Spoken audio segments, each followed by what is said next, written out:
The first time the missing officer said my name, I assumed I'd imagined it. I rewound the footage and listened again. A deserted road cut through pine trees, rain sliding across a police cruiser's windshield, headlights bleeding into pale streaks in the dark. Somewhere behind the camera, an officer was breathing hard.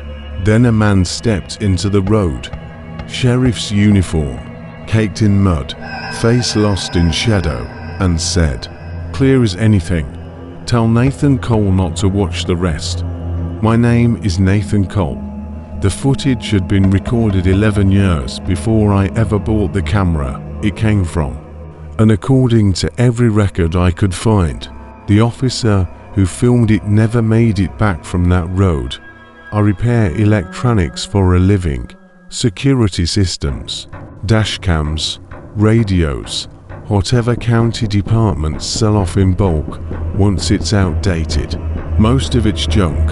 Occasionally something's worth reselling. I bought a box of old police equipment at a Pennsylvania county auction for $80. Some cables to handheld radios, a dented flashlight, and a dashcam from around 2010, the kind that mounts beside the rearview mirror. A faded evidence label was still stuck to the side, most of the text worn away except for 3 lines. Willow County Sheriff's Department, Unit 14. Do not erase. Police departments don't usually sell equipment holding evidence, so I figured the memory cartridge, an old, discontinued format, had already been wiped. When I plugged the camera into a power adapter anyway, a green light came on, and the menu opened to 12 video files. The earliest was dated October 7th, 2014. The last, 3 nights later. Every one of them started between midnight and 4 in the morning. Every one of them was recorded on the same road, Blackwater Ridge Road. I'd never heard of it. I should have deleted the files without watching. Instead, I opened the first one.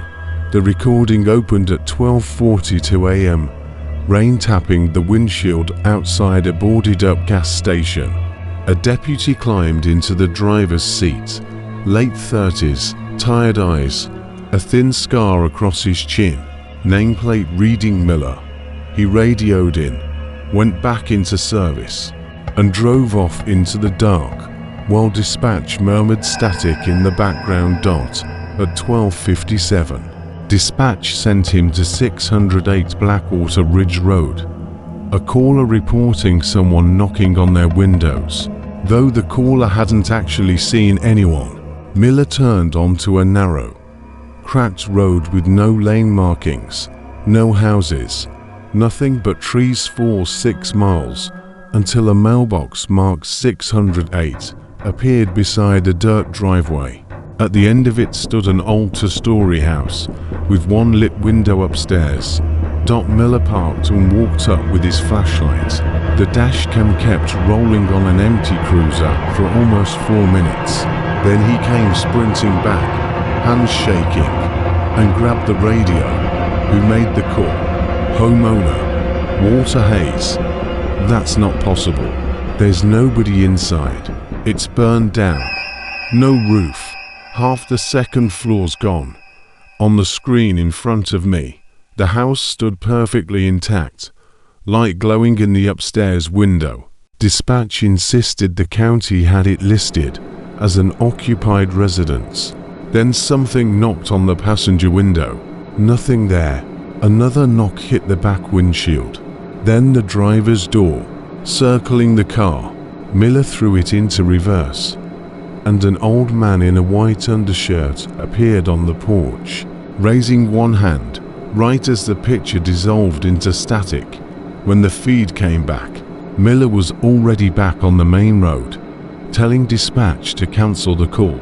Asked what to put in his report, he stared into the mirror and said only, "Wrong address." The second night, a woman's voice cut in on the radio to tell Miller he'd left his back door open. Both doors were closed. Dispatch, when he asked, swore they'd never called him at all. Minutes later he passed the same road sign, Blackwater Ridge, 7 miles, twice in 12 minutes, on a road with no turnoffs. His GPS showed an empty grid. No roads, no marker. On his third pass, a woman in a red coat stood by the sign with her back to him, and dispatch warned him about a pedestrian ahead before she'd even entered his headlights, which shouldn't have been possible.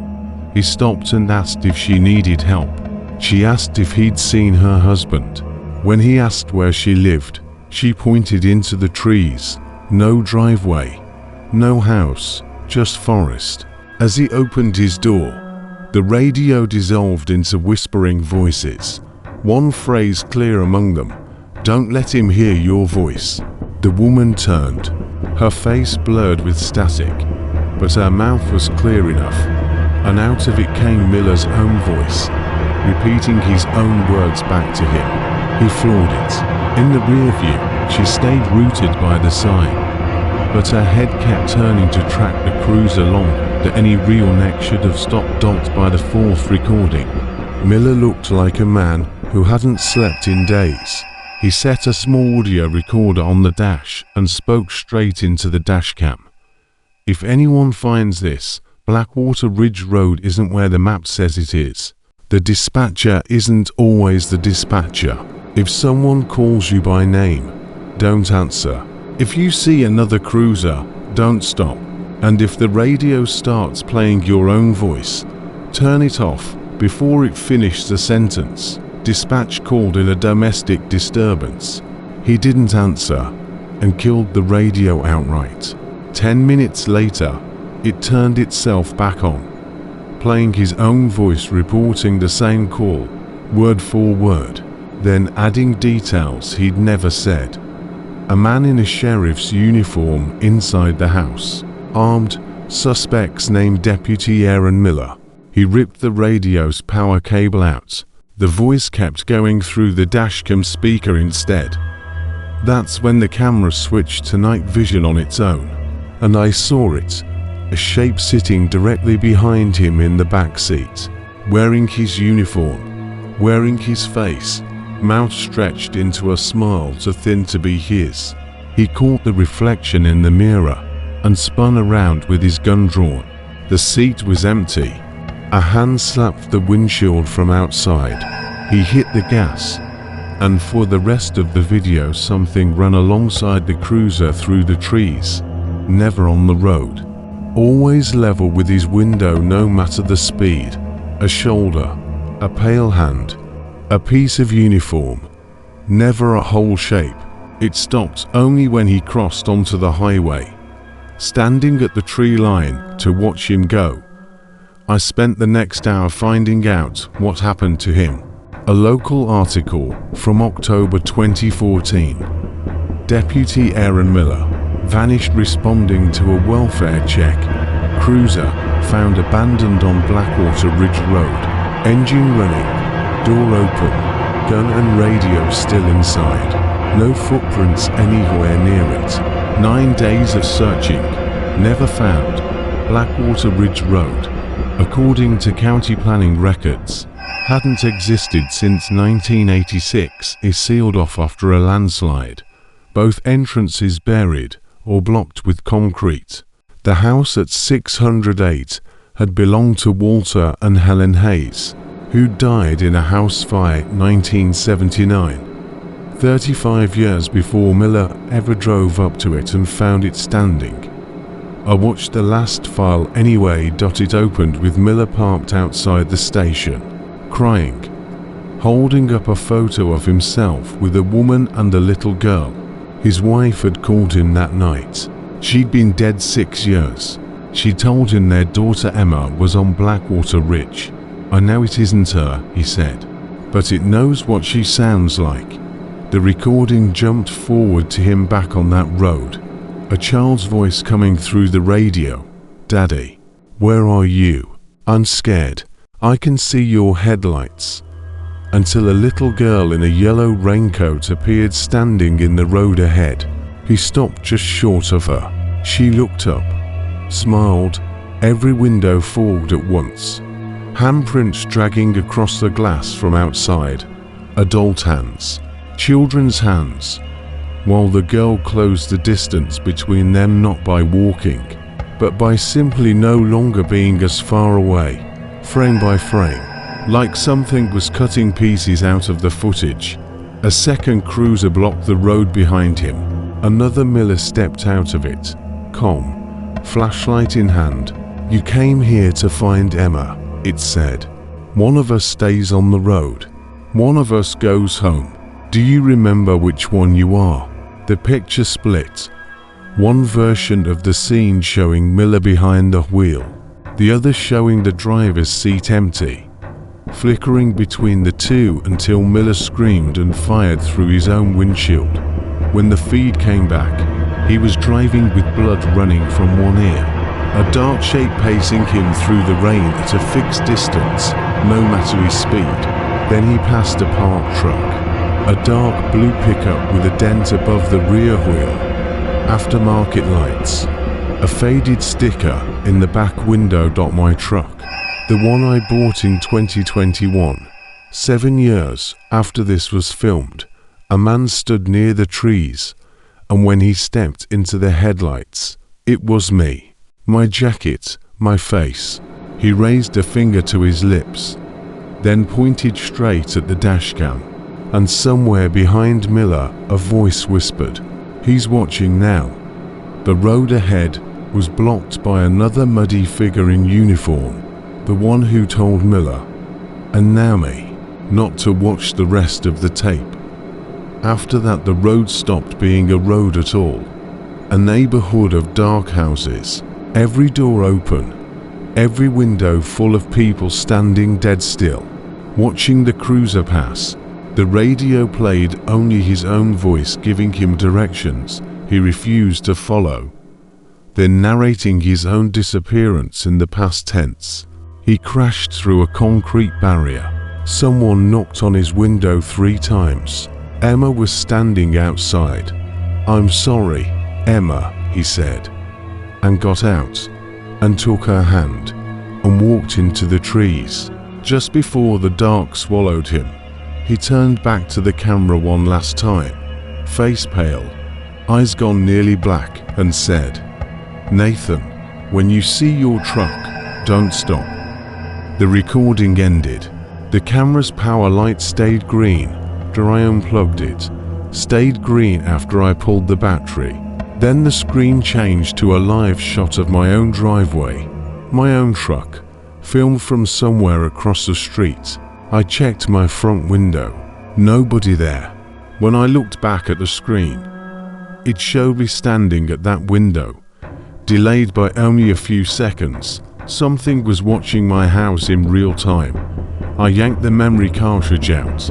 The feed kept playing anyway. Text crawled across the screen. Unit 14, back in service. Then the dead radio from the auction box. No battery inside it. Crackled to life with a woman's voice sending Unit 14 to 608 Blackwater Ridge Road. Before I could stop myself, I picked it up and asked who it was. Silence. Then, very quietly, "It heard your voice." Every light in the workshop went out. Something knocked on the garage door. 3, a pause. 3. And I stayed inside until sunrise. When I finally opened the door, muddy footprints covered the driveway, starting at the garage, crossing the yard, ending at my truck. None of them led back the other way. Only away from IT. I brought the camera to the state police. A trooper's face changed the moment he saw the evidence label. Two detectives showed up 20 minutes later, asked where I'd bought it, who else had seen the footage, whether I'd made copies. I lied and said no. They took the cartridge and the camera and left without answering when I asked about Aaron Miller. That night, the folder where I'd backed up the files turned up empty, except for one new video, dated the following night, timestamped 4:03:08 a.m. showing my own truck's dashcam driving Blackwater Ridge Road in heavy rain. Me at the wheel, exhausted, a police radio on the passenger seat telling me to continue for 7 miles. Me whispering, "I'm not stopping," while headlights closed in from behind. I didn't sleep. By morning I'd pulled my truck's battery and all 4 tires and started packing to leave town with my girlfriend Rachel. She called to say she was outside, and she was, waving from the driveway, right up until she called again a minute later to ask who was standing outside my house, because she was still at work, an hour away, her car keys still in her purse. The woman outside lowered her hand. Her smile disappeared. A cruiser with its headlights off pulled in behind her car, and Aaron Miller stepped out of it. Exactly as he'd looked in the footage, he pointed at my house. Both of them vanished the moment the streetlight flickered. The cars were real. When police searched Rachel's, they found mud, pine needles, and a hand-drawn map of Blackwater Ridge Road with a circle around 608 and 4 words underneath. "Bring the camera back." I didn't go. I ran instead to a hotel outside Pittsburgh, where the room phone rang every night at exactly 3:08, and wet footprints waited outside my door every morning. On the 4th night, someone knocked claiming to be hotel security. The front desk had sent no one, and kept knocking for 20 minutes before saying, quietly, "Nathan, it's Aaron. I know you watched the recording. I know you saw yourself. It doesn't show the future. It shows the person the road already chose. Open the door and I'll explain." I stayed silent. Eventually it stopped. In the morning, an old badge sat on the carpet. A Miller 147, with a note tucked beneath it. "IT can't copy silence." That was the first useful thing I'd learned. Every voice on that road needed a response to work. Dispatch needed Miller to answer. The dead wife needed him to believe her. And I'd already made my mistake picking up that radio in my workshop. It knew my voice. But maybe not everything yet. 2 days later, a package arrived from the Willow County Sheriff's Department. No letter, just a dashcam. Evidence seal still intact, green light on. Screen showing a live view of Blackwater Ridge Road. An abandoned cruiser. My truck parked behind it despite sitting disabled in my own driveway. And a figure standing between them that was, unmistakably, me. Text appeared, 3:08 a.m. tonight. It wasn't asking me to come. It was telling me a version of me had already arrived. And if I stayed away long enough, that version might be the one who eventually came home in my place. So I decided that if something was going to walk back into my life wearing my face, I wanted to see it happen first. I drove to the southern barrier on Blackwater Ridge Road a little before 3 in the morning, climbed past the concrete blocks and the road closed sign, and walked 20 minutes into total silence carrying the dashcam, Miller's badge, a flashlight, and an audio recorder. No phone, so nothing could ring. My own truck's headlights found me from behind. The driver's door opened, and the man who got out had my face, my clothes, even the small cut on my hand from fixing a fence 2 days earlier. "You took long enough," he said. In my own voice. I didn't answer. I hit play on the recorder instead. Miller's voice. "If someone calls you by name, don't answer." His smile dropped. I played more. "Don't let him hear your voice." His face started twitching through expressions that didn't belong together. Anger, fear, sadness, a smile. Then nothing at all. "You already answered once," he said. "It knows you." I held up the badge instead of speaking. And for the first time, he looked uncertain. Unit 14 rolled around the bend and stopped between us. The Miller from the recordings climbed out, tired, but human. You shouldn't have come, he told me. Then, when I said nothing back, good. Keep doing that. The double laughed. You've been here 11 years. Aaron, you still think you're the real one? No, Miller said. And it seemed to surprise even him. I don't remember anymore, but the road doesn't trap bodies, it traps choices. Every time someone reaches the end, it makes two versions. One turns back, one keeps going, only one gets remembered. The trees started whispering my name in 100 different voices. Rachel's, my parents, something that sounded like myself as a kid. The double covered his ears. Miller shoved me toward the cruiser as the road reshaped itself into that same silent neighborhood of open doors and watching figures. Fired once into the double's back, black water instead of blood, and it rose again with its head bent wrong, screaming for a help in Rachel's voice. I almost answered. Miller hit me across the mouth before I could dot. We reached the cruiser. He put the dashcam on the hood and told me to destroy it. Inside the shattered casing, past where the circuit board should have been, was a single wet photograph. Miller, his wife, his daughter, standing in front of the house at 608, with something written on the back. The first call was answered here. We drove for the house with the double closing in behind us, arms bending wrong at the elbows, the radio ordering us back to 608 in a dispatcher's voice that Miller ripped out and threw from the car. The dashboard kept talking anyway.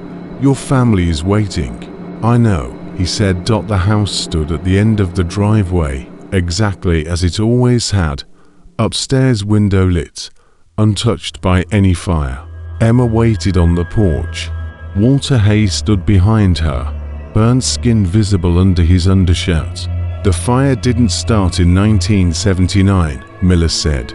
It keeps starting. Smoke was already rising from the roof. He climbed the steps toward his daughter. I grabbed his sleeve. He just looked at me. Calm. One of us has to answer the first call. The double came apart as a run behind us, its face falling open into darkness underneath. I chased it, while Miller went through the door, where an old telephone was ringing.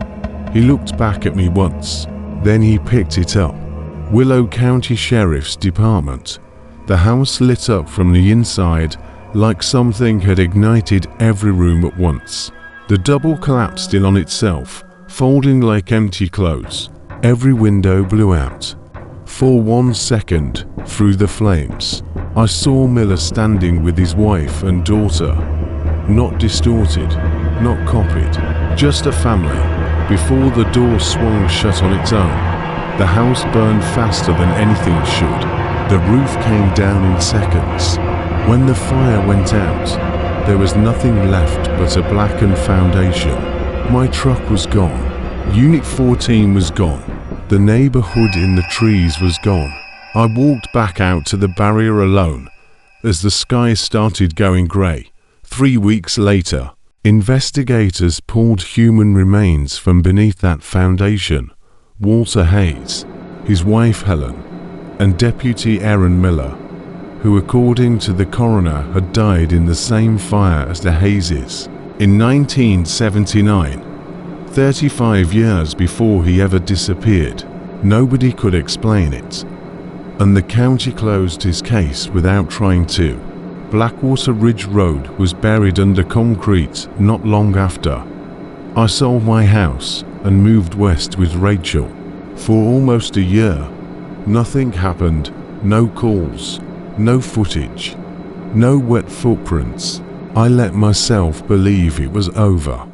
Then, last Tuesday, a package arrived with Miller's badge inside, blackened by fire, a new number scratched underneath his own, NCOLE 148, along with it, a memory cartridge for a device I don't own. It didn't matter. At 3:08 this morning, my television switched itself on. A dashcam recording began playing. My new street, my truck in the driveway, Rachel asleep upstairs. A cruiser stopped across the road, and the man who stepped out of it wore my face, calm, almost tired, and knocked 3 times on my own front door before turning to the camera. This time, he said, "Don't let Rachel answer." The recording cut out. A few seconds later, someone knocked downstairs. 3 slow knocks. I haven't moved from this room. Rachel is still lying beside me. At least, I think she is, because a minute ago she rolled over without opening her eyes, and asked, in Deputy Miller's voice, why I hadn't gone down to answer the door yet. Then she smiled, and said it again, softer this time.